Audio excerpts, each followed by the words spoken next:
Hello and welcome to a brand new series where I'm going to be joined by a variety of different guests to tackle some of the best day ticket fisheries in the country. Now the whole purpose of the video is obviously to catch as many carp as we possibly can. We'll be working as a team, using different tactics and just trying to suss out these places. A lot of the places we won't have fished before, that's the whole purpose, is trying to go there, suss it out as a team, like you guys would.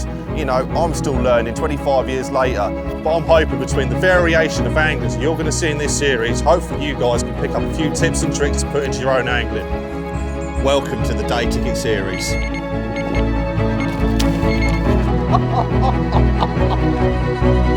Oh, we worked hard for that one, sunshine. Yeah!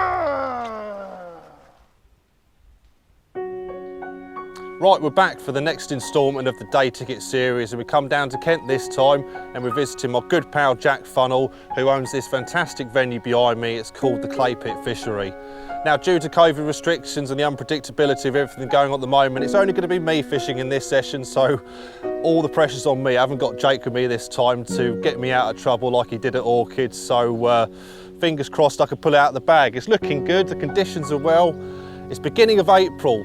The government have just allowed us to do night fishing again, so if there's anything, I'm just buzzing to be in the bivvy and do a night, because it's been a while, I tell you, like all of us. So happy days for that, and the world's a better place, isn't it? I'm not going to go into too much detail about the venue. We're going to catch up with Jack in a little bit so he can give you some more detailed information about how to book onto this fantastic venue. But it used to be a syndicate and now he's turned into a day ticket venue. So he's done an incredible amount of work into this place, and you'll see through the film in the next couple of days just exactly how special this place is, and it's just deadly quiet. I love it. It's the third time I've been down here. First couple of times with socials with the lads, so I didn't get too much fishing done really. So it's going to be nice to be fully focused on the fishing for the next couple of days. So all that's left to do really is to do a couple of laps of the lake and decide where we're going to pitch up for the night. But for now, we shall catch up with you in a bit.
Okay, so we're all set up. We come round to peg 5, I believe it is. It's a nice little double swim on the opposite side of the car park from when you first come in.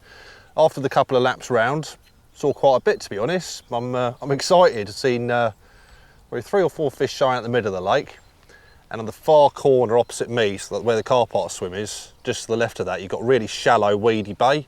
It's weedy and reedy actually. So right in the corner there, where all the rushes, they've all died back over the winter. There's all loads of little holes behind it. We got up a tree, saw quite a few fish behind there, but it's very, very shallow over there. So I trickled a bit of bait in. I'm already forward thinking to some possible daytime stalking action tomorrow. So I'll come round again on the advice from Jack, and he said that every evening they'll put a good show out in the middle of the lake. A couple of options in there as well. To the left of me, there's a little swim, which I've also trickled a little bit of bait in, some snaggy areas, and they're not there at the moment because obviously they've died back, but that's a big lily pad sort of area as well along the snags. So I've not seen anything in there, but Jack assures me, and I know from previous sessions down there, they always creep in there. So trickled a bit of bait in there, ready for tomorrow. And yeah, for the night ahead, going to be just putting 3 solid bags out in the middle to the areas where they've been poking their heads out. Nothing too fancy, just a little tuna mino bottom bait and half a top banana pop up, and I'll probably put probably try a secret, probably 3 different colour pop ups, just see what they're liking, and sprinkle a bit of boilie over the top of it, and see what that does for the evening. But yeah, I'm happy in here, and I'm also thinking you know, we've got some good chances for some daytime stalking action tomorrow as well in a couple of little areas. So yeah, it's all looking good at the moment.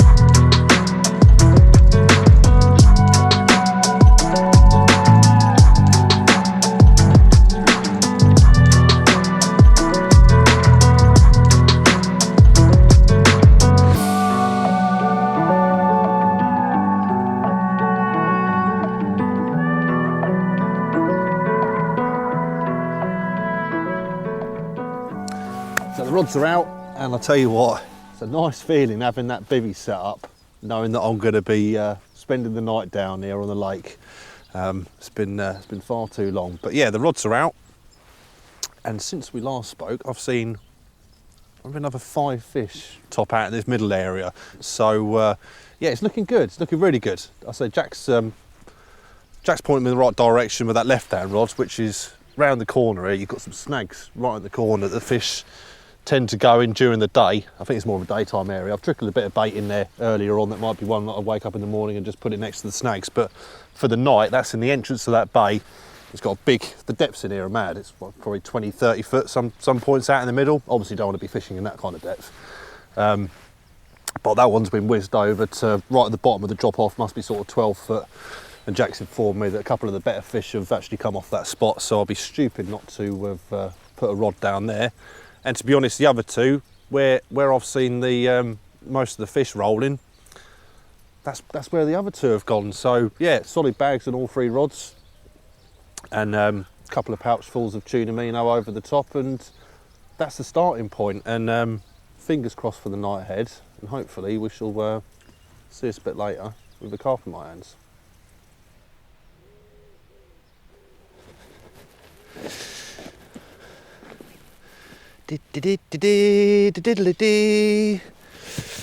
Right then, it's freezing I tell you, but we're off the mark.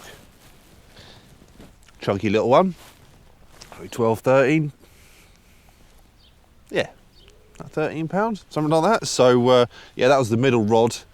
It's just gone 1 o'clock, probably just drifted off to be fair, and yeah, I was listening to fish plopping out in the middle around where this one decided to trundle off. So so that'll do on the top banana option of the solid bags, this one. And as you can see, this is also one of the stockies, but they're going to be monsters in the future. And yeah, slipping back, the rod's already back out to the spot. Couple more pouches of tuna minnow back over the top of them, and hopefully we'll have another one to show you a bit later. So, but that's put a big fat smile on my face. Very happy. All right, so a little correction. Scott did say to me, I think that's a little bit bigger than 13 pounds. So just out of interest, put it on the scales, and the chunky little common went to 17 pounds. So I was a little bit off with the weight. Not that it really matters, but I'm sure Jack will like to know how his babies are getting on. See you later, matey. Sweet. Well happy.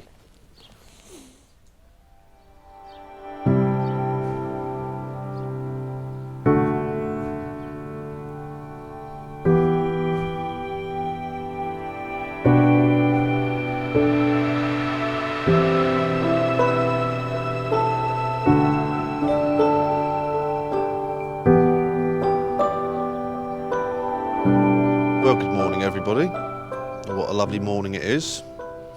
Just, I've been up for a few hours now, soaking it all in, enjoying the peace and quiet. I can only describe this place, you know, them kind of places you go to in France when you just drive for miles and miles and miles, just in the middle of nowhere.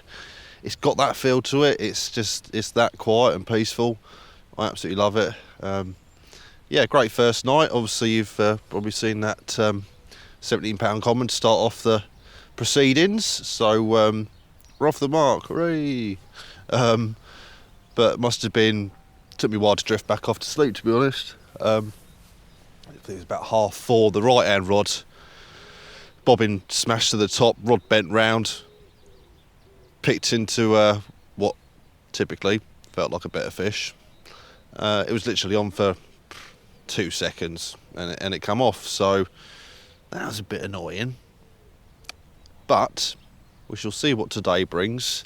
The fish have been showing before it got light. I was hearing them out in the middle, but since it's got light, we've seen a few more. They're just a little bit further behind where I'm fishing, but they're in that area of the lake. So I think I'm gonna carry on doing what I'm doing until, you know, activity and signs of fish slow up or stop, and then I'll probably mooch round to the snags, put some more bait in round there, have a look, and maybe have a lap round. We'll play it by ear. You know, it's carp fishing, isn't it? You can't predict it. You just got to keep fully focused on all the signs and act accordingly. So that's where we're at. I'm going to make another brew and we'll catch up with you in a bit.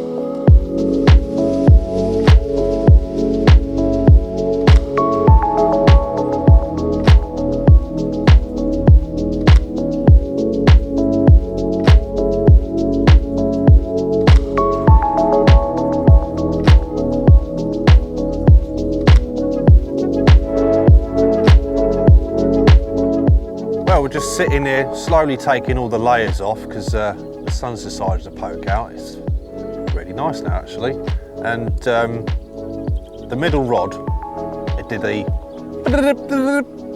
drop back really vigorously, not a line. I was like, I mean, me and Scott were sitting there, I was like, I've just been done. And then it tweaked again about 10 minutes later. And what, about 5 minutes later after that, it's just gone off and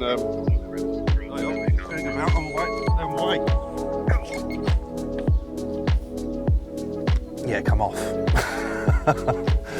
Can't believe it, but there we go. Oh, never mind.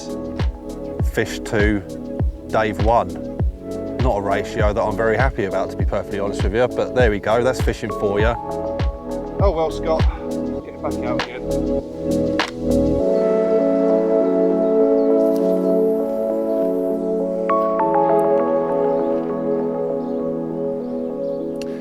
Check this weather out. I am in absolute awe of it. It's great. Beginning of April, sun's out, t-shirt weather, and we're having a lovely time.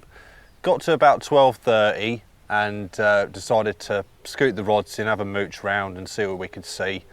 Went into them snags. We're off, you know, it's half the reason why I went in this swim, because I was banking on them going into them snags, to be honest, but been round there 4 or 5 times now. And I can still see all the bait in the bottom. There's no coloured water, they're obviously not getting in there. So I thought it would be a good opportunity for me to quickly run through how I've been tying my PVA bags. Now, you can't reinvent the wheel. And apologies to everyone that is probably a better solid bag fisherman than myself, but I've done a fair bit of it. And over the years, you know, there's little bits and pieces that you pick off other people that, you know, make your life easier, because they're not the easiest things to tie, and you want to do them quickly, and you know, they've got to be right, they've got to be neat. The thing is with solid bags, if you get them nice and neat, you know, they can present absolutely 100%. So just quickly running through the rig itself, obviously a supple braided hook link, very basic knotless knot set up, a little bit of silicone down the shank of the hook just past parallel to the point. But there's a couple of things, you know, I just think that a couple of you might, it's a very simple thing that I got told a few years ago, but when it's coming to tying your rig to your swivel, as opposed to tying it with a blood knot or a grinner knot, what I do is I fold the line down and basically making a massive great big loop. So you're aiming for that figure of 8 loop knot to be pulled down and halfway down your rig. So say for instance, you know, it's a 3-inch rig, you want that knot to be ending about halfway down the rig, and what that does, that allows you to put a bit of putty around it, and when the PVA bag melts, that'll encourage the rig not to protrude off the bottom of the lake bed. And also they're a lot quicker and easier to take on and off. You can get loads of them tied up. It's just a case of pulling that loop through and pulling the bait through the loop, and you're away. So that's the rig. Very basic stuff.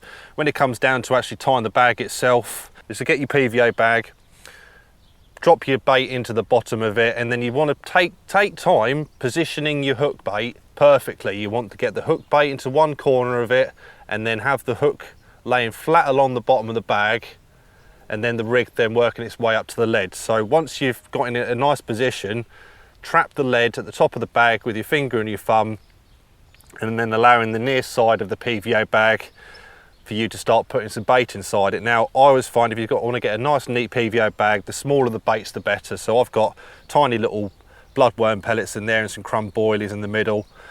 But to get started, what I've found is very easy. It's a very simple thing. Is once you've got the bag positioned like so, it's just to blow at the top of the bag. So you'll probably find you've been, oh, I can't get the bag open, I can't get the bait in. If you just give it a little blow, it will open the bag up. Them little bait scoops that get supplied with a lot of the PVA bags nowadays, or a little teaspoon, makes life a lot easier. So once you get started, a couple of scoops of the little pellets in there, and then drop the lead down, give it a little tamp down, and then what I'm doing, again, it's personal preference what you put into the bag, but I just find that your little pellets, they're going to dissolve after a time. It's nice to have a little bit of boilie crumb in there afterwards. It's something left for the fish to eat after the pellets are broken down. Put the boilies in, crushed boilies. I've got tuna amino and E12, few of them crushed up, probably 6, 7, 8 of them crushed up. Once I put them in there, then lift the lead above the crushed boilies, do the same process, tamper it all down, get the lead snuggled into that crushed boilie. Another couple of scoops. By this time, it's the top of the bag's open. It's nice and easy to add some more pellet into it. Twist the top down, give it a little tap that consolidates down the pellets and makes it into a nice neat package. And then yeah, the rest is just normal stuff. So that's just tying it all up, getting a bit of PVA string. Some people just lick and stick it. If you're just going, I probably could get away with just licking and sticking the top bit, but I always seem to put a little bit of PVA tape round the top. Put your corners in, lick and stick your corners, and then the holes, I only position them from the bottom of the bag up to about 2/3 of the way up to the top of it. Reason being, when the bag's going through the water and the air's trying to get out of it, you want to encourage the PVA bag, as the bubbles are coming out, it's going to make it sort of sink in that kind of fashion, and then what will happen is the back of the bag where your hook bait is, that will then drop down last, and then hopefully won't be obscured from Mr. Carp when he comes along and has a little snuffle. So that's it basically, guys. Yeah, like I said, you can't reinvent the wheel, but there might be a couple of little tips that I've just said that might make your life a little bit easier. But I'm going to get this wrapped up and get it out there.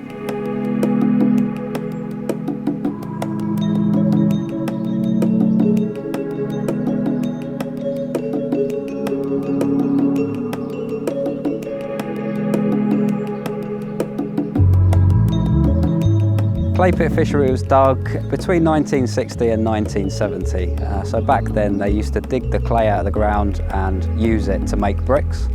So behind the site there was an old brickwork, so the clay used to be dug from here, taken to there, cooked up and then used as bricks. But now that's not so much the case. Now it's been left alone, it's been left as a lake to fill up with water for the last 40 or 50 years. And since then Cemex have had the rights to fishing until about 6 or 7 years ago when I got hold of the place, when all of the Cemex lakes went to auction. At the time of coming down, I couldn't actually walk to the far bank. You know, I stepped foot in the car park, could see the lake, lovely, you know, but I couldn't actually get around to the other side. So I knew that the lake was left alone for a number of years until we got hold of the place. So when we did get hold of the place, we soon changed that. A lot of tree work was done, access around the lake was improved dramatically. So a lot of the paths around the site are now gravel and type 1, which means that obviously reduced mud. The swims again have been purpose built, purpose made and designed so that they don't get muddy and they are comfortable for all types of anglers. There's an otter fence that's going to be constructed within the next couple of years. We've also got room on the site for several more lakes, so hopefully 2 or 3 more lakes, as well as clubhouse or toilet facilities and shower facilities and stuff like that. So the future is looking really good and really bright. So the lake itself is about 4 to 5 acres in size. There's one really deep corner that goes down to about 25 foot, and then it slowly shelves up towards the other side of the lake. So the average depth for the whole lake is roughly 14 foot, which for most fisheries is quite deep really. There's a total stock of carp of around 175. So of them 175, we've recently put in a number of fish from VS Fisheries. Most of them would be sort of between 10 and 12 pounds. And they're progressing really nicely. They're doing really healthy weight gains every year, and they're the fish for the future. Going forward, there's plenty of doubles. There's probably around 40 to 50 fish over 20 pounds and about 6 to 7 fish over 30 pounds at the right time of year. So Clay Pit Fishery is an open access water. It's a day ticket fishery. To book on, simply head over to our website. On there's a book online section. It's very simple and easy to use. Just select the dates and the times that you want to come down and fish. Fill in some personal information, pay for your ticket there and then you will receive an automated email that's got every single bit of information that you'll need. The other thing that we offer is lake exclusive bookings. So we offer lake exclusive bookings to groups of up to 5 people to hire the lake exclusively for any period of time. It doesn't matter how long or short, any session is possible. Hopefully I've given you all the information that you need. If not, then please don't hesitate to contact us, phone number, the email address and our social media platforms, and we hope to see you on the bank sometime.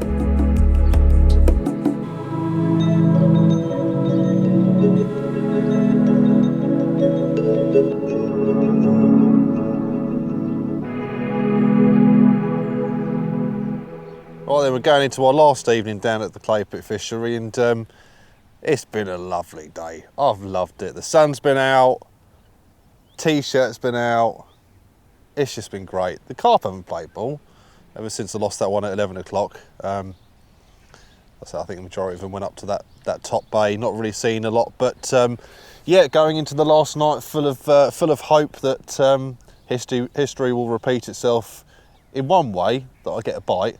I don't want it to repeat itself by losing a fish, so I'm hoping that upping the hook size for these PVA bags will stop that from happening again. So fingers crossed for that.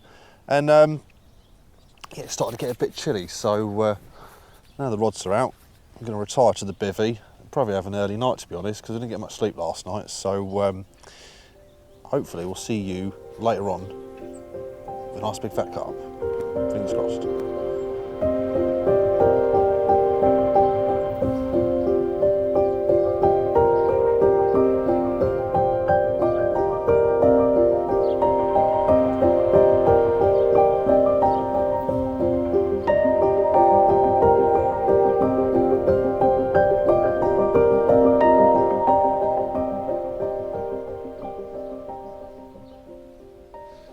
Right then, early bite on the second evening,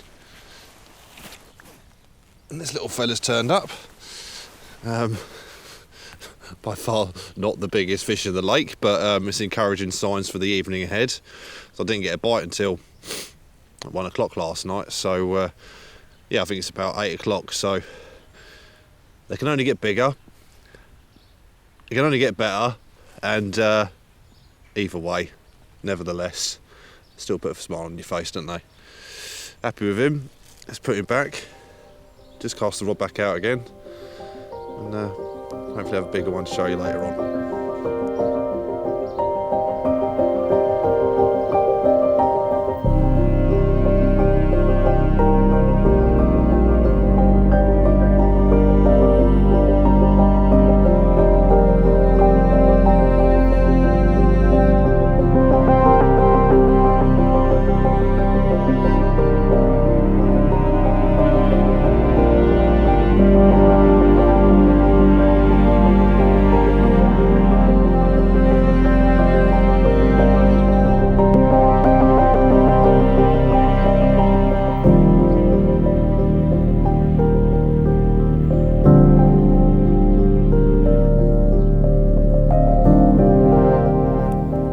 Porridge pots are the absolute dog's doodahs, aren't they?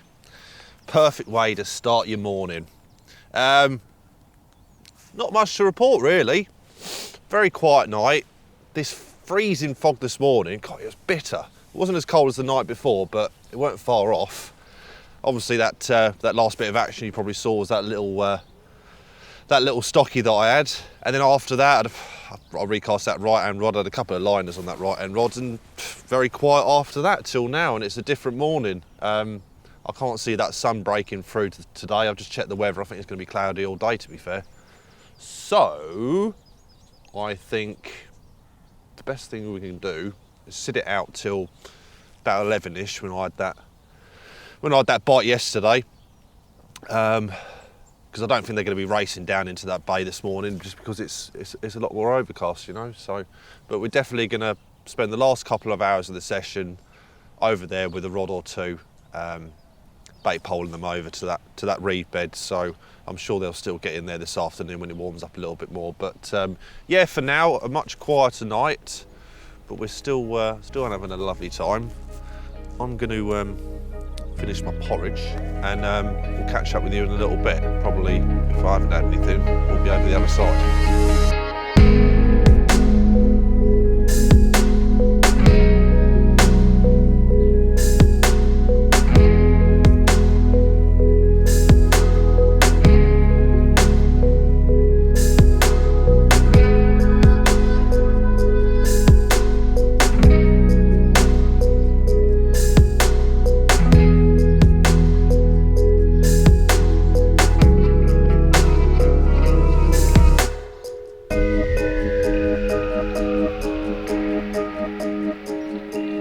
So we give it to about 11 o'clock over in the other swim, and got packed up swiftly as soon as this swim become available.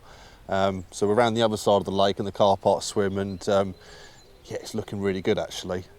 Used the baiting pole to shimmy the baits right over to where the reeds are. I've been round there, seen quite a few fish in the back of the reeds. They're all twitching in the front of them. There's not a lot more I can do really, just deposited a couple of solid bags with just a little bit of bait in there, just enough to get a bite, and catapulted a few baits just to get them rummaging around. And yeah, it's one last little go before we go home. It's about 12 o'clock now. Probably going to give it at least 2 hours, try and nick one last bite before we go home, and be nice to make it day 3 carp 2 as opposed to 2 all at the moment. So yeah, that's where we're at, guys. Last ditch attempt to round off this video.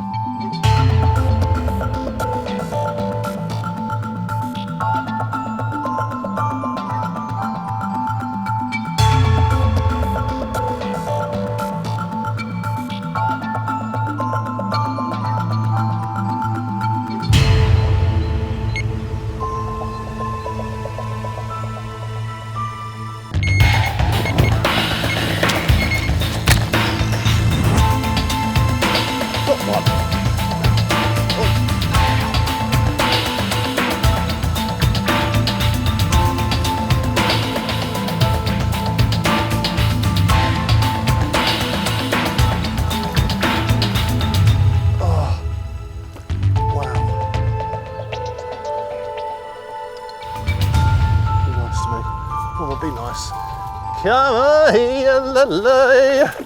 Nice, look at him. He's a little perler. Check him out.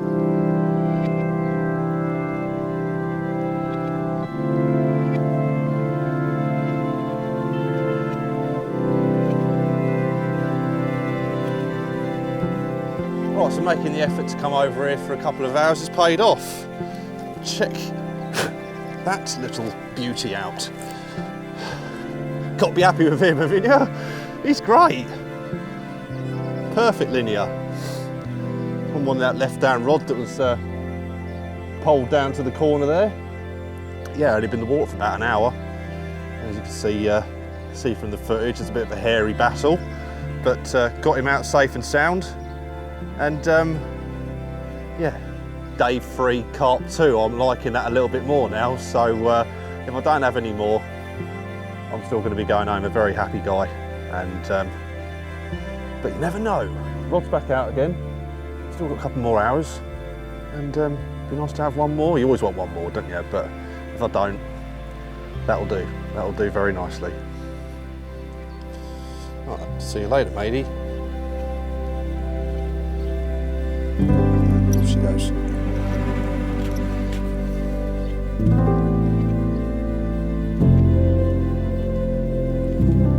So we've given it a couple of hours in the car park swim, which turned out to be the right thing to do, because it's given me a bonus fish at the end of the session. Just proof in the pudding, guys. You know, if you've got a couple of hours at the end of your trip, have a walk round, see if there's another opportunity to be had, and that's what it's done for me, and I'm going to go home a happy chap.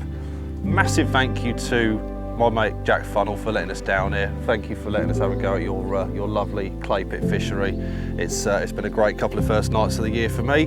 Time to get the rods in. Time to call it a day, and I'm looking forward to coming back and hopefully bagging one of the better fish out of here, because I haven't had them this time. Oh, but they're definitely in here. If you check out his Facebook page and his Instagram page, you'll see the bigger fish that reside in this lovely venue, and it's making me come back for more. So yeah, time to get the rods in, time to go home, and we'll see you in the next episode.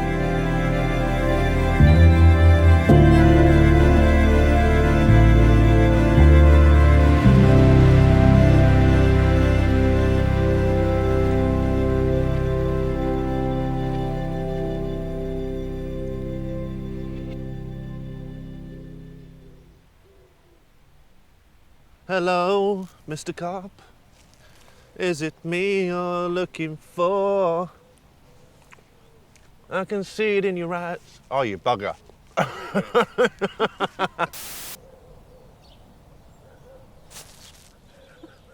That was a good blue still, wasn't it?